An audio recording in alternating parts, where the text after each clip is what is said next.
How do I develop a strong presence and personality? 1. Smile when you talk to people. Speak clearly to convey your message effectively. 2. Show genuine interest in others, maintain optimism, and exhibit a positive attitude. 3. Wear clean shoes and dress sensibly. Your appearance plays a significant role in how others perceive you. 4. Cultivate deep knowledge on various topics to become well-informed. 5. Avoid cognitive bias and generalizations. Engage your common sense in critical thinking. 6. Enhance your confidence by learning something new every day, and if possible, travel as much as you can. 7.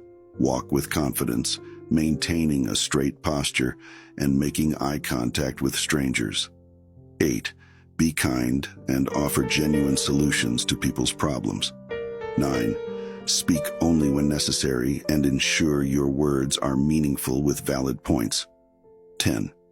Make an effort to remember people's names and refrain from using "hey" as a default greeting in conversations. 11. Avoid comparing yourself to others. Pursue your unique path and develop your own style.